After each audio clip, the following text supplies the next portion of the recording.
যদি সরকার আমাদের ওই নিরাপত্তা নাই দিতে পারে তাহলে সরকারের কাছে আমাদের অনুরোধ, আমাদের জ্যান্ত মাটিতে পুঁতে দিক। আমরা বেঁচে থাকতে চাই না, আমরা সম্মান নিয়ে মৃত্যুবরণ করতে চাই।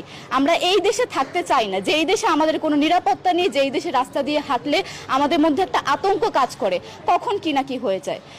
আইন উপদেষ্টা বললেন যে ধর্ষকের নাকি ফাঁসি দেওয়া সম্ভব হবে না, তাহলে নাকি নিরীহ মানুষকেও মাঝে মধ্যে ফাঁসি দিয়ে ফাঁসির ব্যবস্থা করা, মিথ্যা মামলায় ফাঁসি দিয়ে ফাঁসির ব্যবস্থা করা হতে পারে।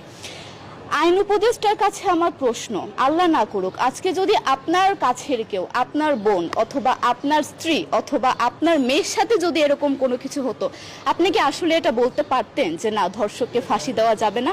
কোনোদিনও পারতেন না। আপনি সবার আগে তার ফাঁসির ব্যবস্থা করতেন, সম্ভব হলে নিজের হাতে মেরে ফেলতেন। তাহলে আমাদের বেলায় কেন এত বৈষম্য? আমরা কি দোষ করেছি? আমরা কি নারী না? আমরাও তো কারো বোন, আমরাও তো কোনো বাবার সন্তান, আমাদেরও তো বেঁচে থাকার অধিকার আছে, তাই না? কিছু হলে মেয়েদের পোশাকের দোষ দেওয়া হয়। আমার কাছে প্রশ্ন, একটা 8 বছরের শিশুর মধ্যে এরকম কি থাকতে পারে যেটা একটা পুরুষকে অ্যাট্রাক্ট করবে, যেটা একটা পুরুষকে সিরিয়াস করবে? সেরকম হলে আসলে ধর্ষণ করা হতো সবসময় প্রাপ্তবয়স্ক মহিলাকে। কিন্তু আমরা আসলে পরিসংখ্যান গবেষণা করলে দেখতে পারি যে ধর্ষক সবচেয়ে বেশি করা হচ্ছে শিশুদেরকে, কিশোরীদের সবচেয়ে বেশি ধর্ষণ করা হচ্ছে।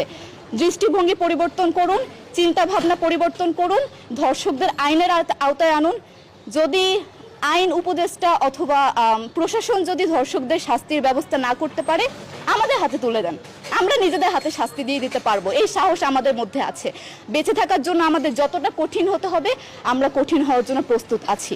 আমরা ফাঁসি চাই, ধর্ষকদের কঠোর থেকে কঠোরতম শাস্তি চাই।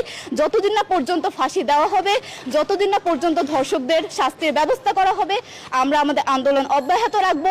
দরকার হলে আমরা শিক্ষা প্রতিষ্ঠান বন্ধ করে দিব, তবুও আমরা থামবো না। এটাই আমাদের দাবি।